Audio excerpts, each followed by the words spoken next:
Hello दोस्तों, मैं स्वागत करता हूं आपको अपने YouTube channel first you learn then you earn में।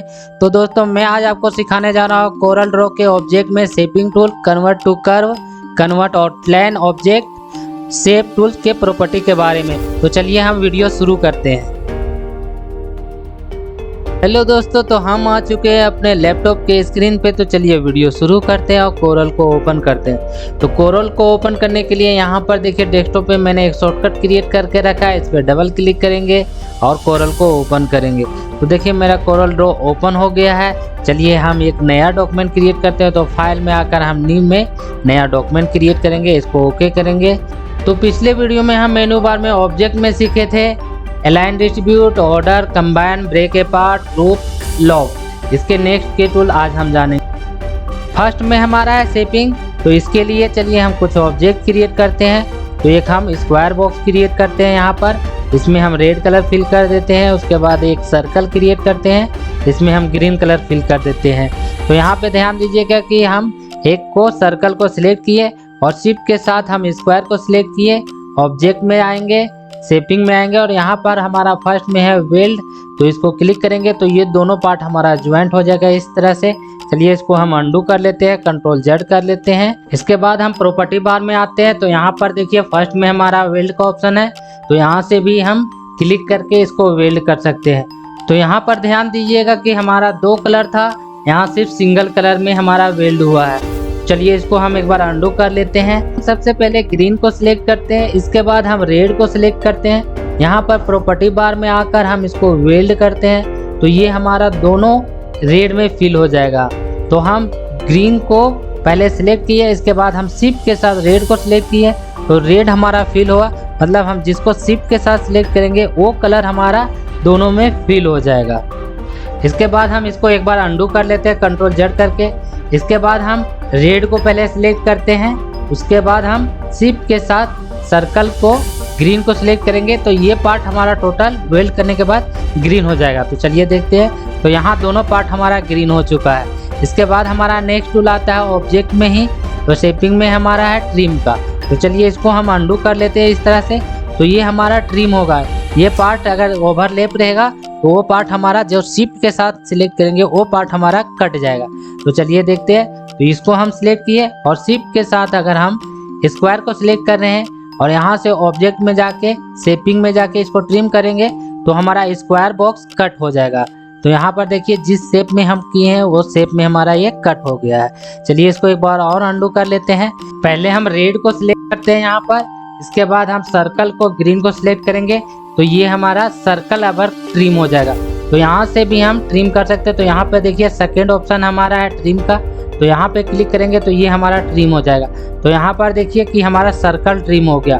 तो हम जिसको शिफ्ट के साथ सिलेक्ट करेंगे वो पार्ट हमारा कट होगा, ट्रिम हो जाएगा। चलिए इसको हम डिलीट कर लेते हैं यहाँ से। इसके बाद हम एक और ऑब्जेक्ट क्रिएट करते हैं स्क्वायर बॉक्स। इसमें हम ब्लू कलर फिल कर देते हैं। वापस से हम एक सर्कल क्रिएट करते हैं, इसमें हम ग्रीन कलर फिल कर देते हैं। इसके बाद हमारा नेक्स्ट टूल है ऑब्जेक्ट में शेपिंग में, तो है इंटरसेक्ट। तो इसके लिए हम इसको ओवरलैप करते हैं। तो यहाँ पर ध्यान दीजिएगा कि ये ऑब्जेक्ट और ये ऑब्जेक्ट के बीच में हमारा कुछ पार्ट है जो दोनों में ओवरलैप है। इसके बाद हम दोनों ऑब्जेक्ट को सिलेक्ट करेंगे, ऑब्जेक्ट में आएंगे, यहाँ पे शेपिंग में आएंगे और इंटरसेक्ट करेंगे। तो ये हमारा बीच का पार्ट जो ओवरलैप हुआ है ये इस तरह से कट के हमारा एक अलग शेप क्रिएट हो जाएगा। एक बार और हम इसको ओवरलैप करते हैं इस तरह से और दोनों ऑब्जेक्ट को सिलेक्ट करते हैं। यहाँ पर प्रॉपर्टी बार में आके यहाँ पर हम इंटरसेक्ट करेंगे। इसके बाद हमारा नेक्स्ट टूल है ऑब्जेक्ट में शेपिंग में सिंप्लीफाई। तो इसके लिए एक बार और हम इसको ओवरलैप कर लेते हैं और शिफ्ट के साथ हम स्क्वायर को सिलेक्ट करेंगे, ऑब्जेक्ट में आएंगे, शेपिंग में आएंगे और यहाँ पर सिंप्लीफाई करेंगे। तो ये हमारा पार्ट इस तरह से कट हो जाएगा। चलिए इसको हम एक बार अंडू कर लेते हैं। तो हमारा सिंप्लीफाई में भी कट होता है और ट्रिम में भी कट होता है, लेकिन ट्रिम में हमारा कट होता है जो हम शिफ्ट के साथ सिलेक्ट करते हैं वो पार्ट हमारा कट होता है और सिंप्लीफाई में हमारा जो डाउन में होता है वो पार्ट कट होता है। तो चलिए हम देखते हैं कि किस तरह से ट्रिम और सिंप्लीफाई में अलग अलग तरीके से कट होता है। यहाँ पर ध्यान दीजिएगा, सबसे पहले हमने सर्कल को सिलेक्ट किए हैं और शिफ्ट के साथ हम स्क्वायर बॉक्स को सिलेक्ट कर रहे हैं, यहाँ पर आ रहे हैं और इसको हम ट्रिम कर रहे हैं। तो ये हमारा स्क्वायर बॉक्स कट हो गया यहाँ पर देखिए। तो ये हमारा स्क्वायर बॉक्स कट हुआ।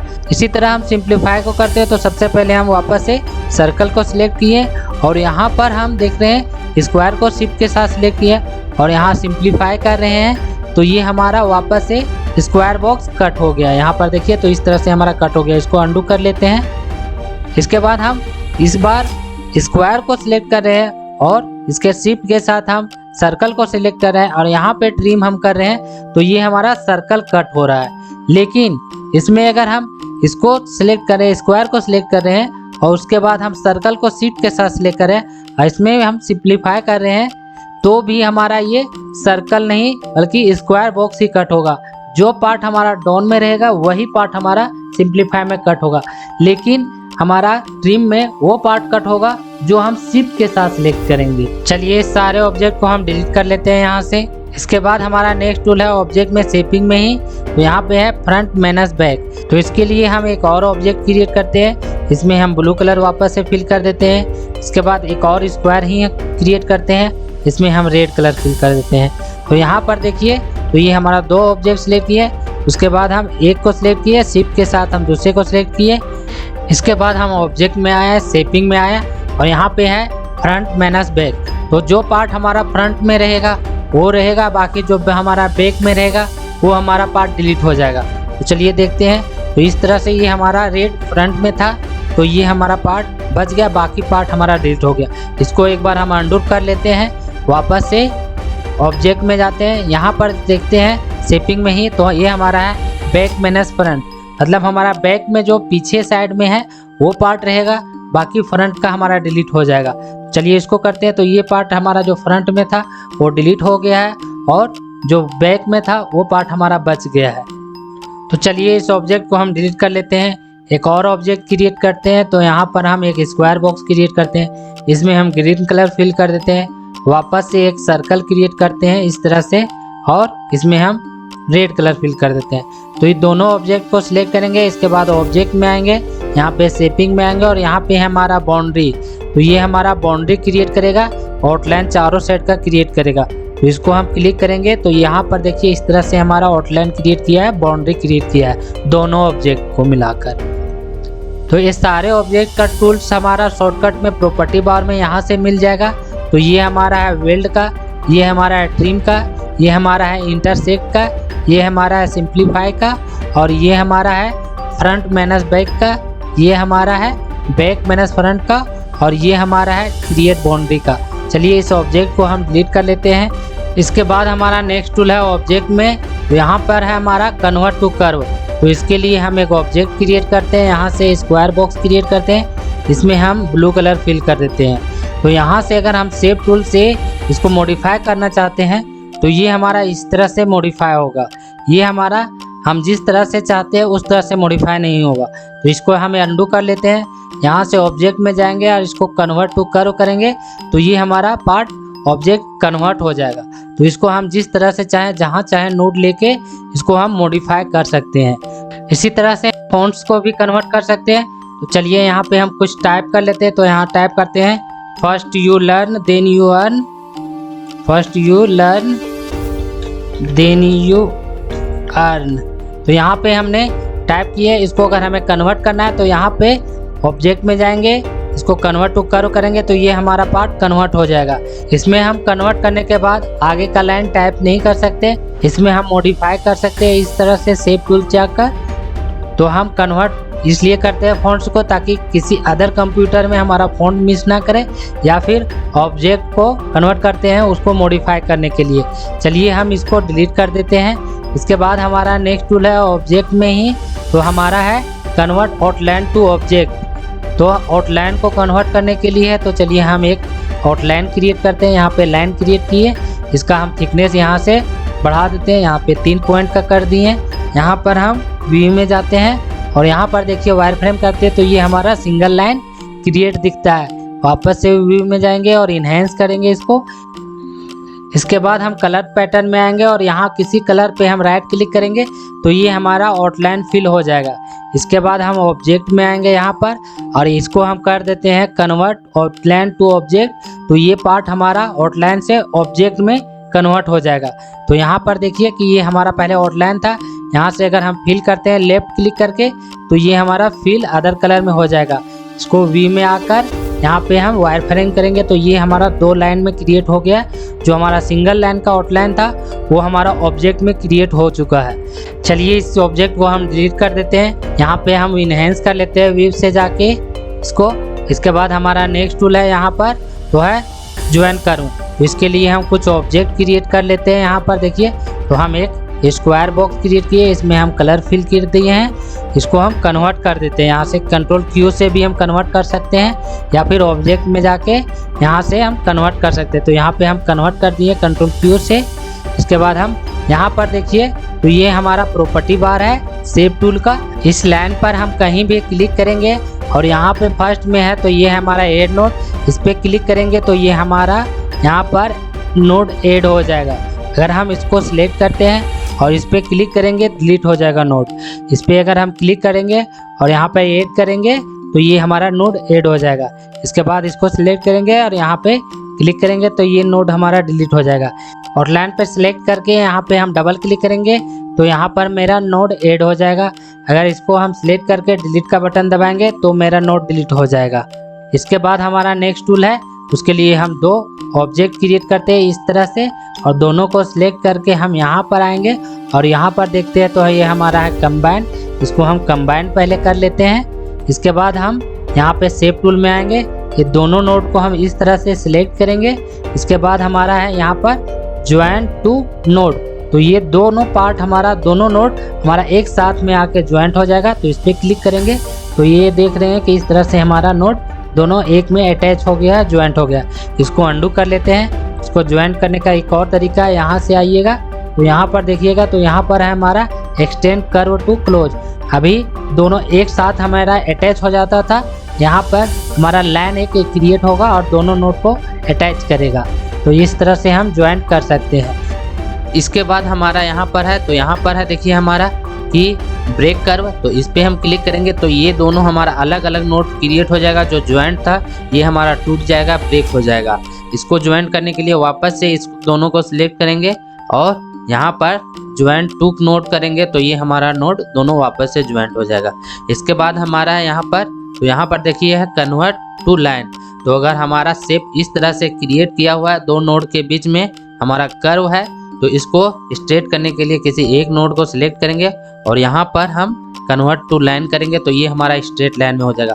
लेकिन यहाँ पर देखिए कि हमारा यहाँ पे शेप चेंज हो जा रहा है, लेकिन इसको अगर नहीं चेंज करना है तो इसको हम सिलेक्ट करेंगे और यहाँ पे देख रहे हैं तो ये है हमारा कप्स नोड। इसको हम सिलेक्ट कर लेंगे पहले, उसके बाद यहाँ पर भी इसको कप्स नोड कर लेंगे और इससे हम इसको लाइन करेंगे। तो यहाँ पर देखिए हमारा कोई सिर्फ कर्व हमारा स्ट्रेट हो गया।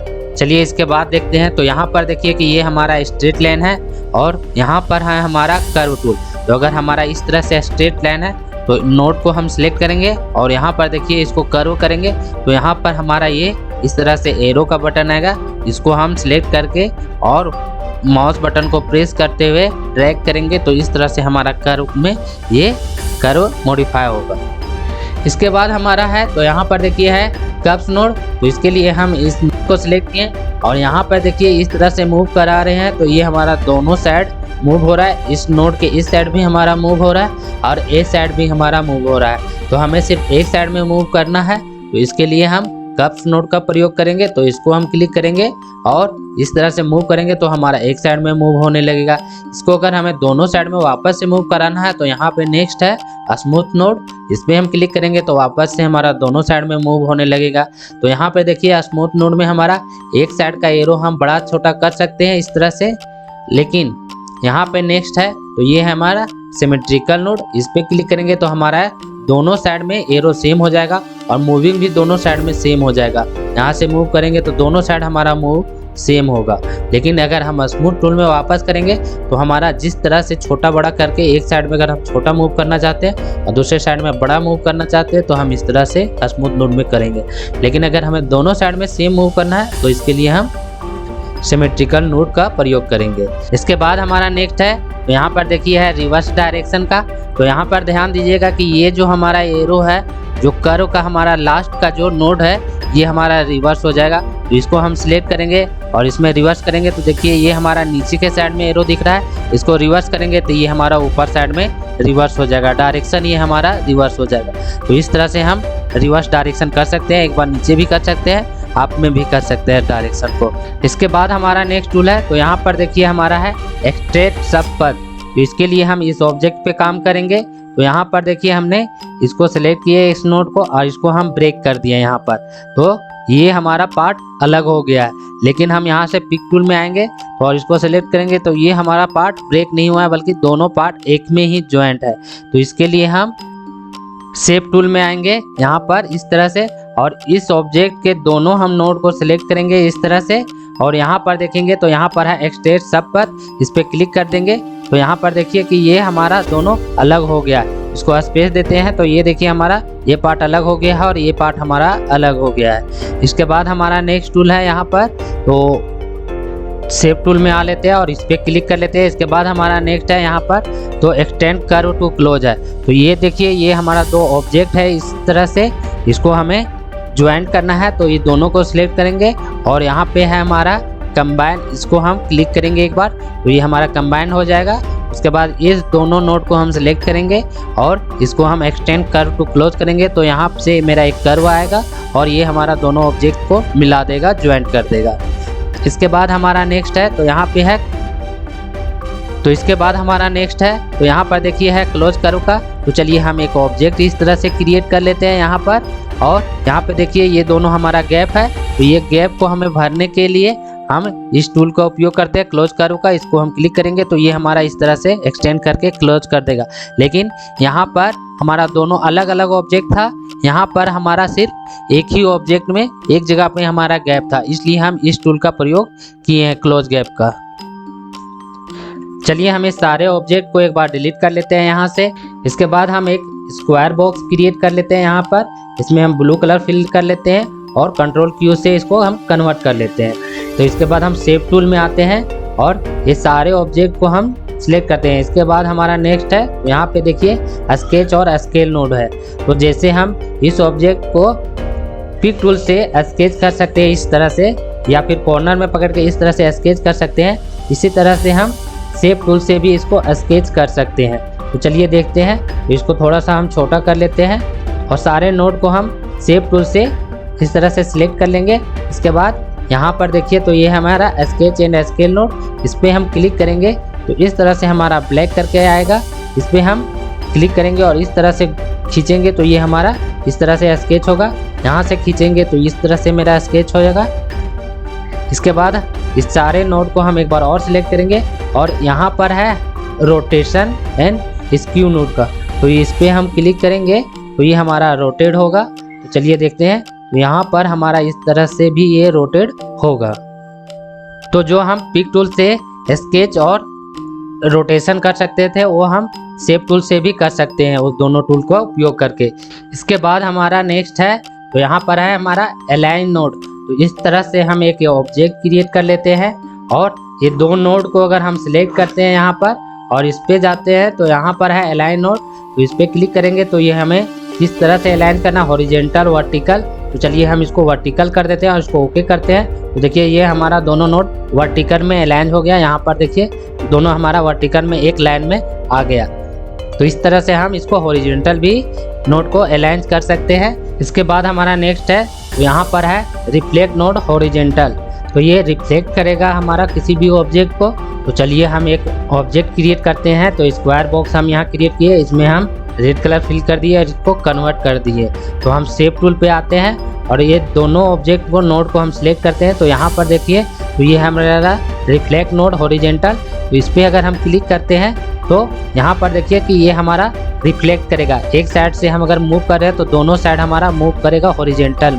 तो ये मेरा हॉरिजेंटल में रिफ्लेक्ट कर रहा है, ये देखिए इस तरह से। अगर हमें वर्टिकल में रिफ्लेक्ट करना है तो इसको हटा देते हैं और वर्टिकल को सिलेक्ट करेंगे। तो यहाँ पर देखिए कि ये हमारा वर्टिकल में भी रिफ्लेक्ट कर रहा है। लेकिन अगर हम दोनों साइड से रिफ्लेक्ट कराना चाहते हैं तो दोनों को सिलेक्ट करते हैं, वर्टिकल और हॉरिजेंटल को, और यहाँ से इस तरह करेंगे तो ये हमारा इस तरह से रिफ्लेक्ट होगा। लेकिन अगर दोनों को हटा देंगे तो ये हमारा सिर्फ मूविंग होने लगेगा, रिफ्लेक्ट नहीं होगा। तो ये दोनों टूल्स का यूज हम रिफ्लेक्ट करने के लिए करते हैं। इसके बाद हमारा नेक्स्ट है यहाँ पर इलेक्ट्रिक मोड। तो इसके लिए हम इस ऑब्जेक्ट पे देखते हैं।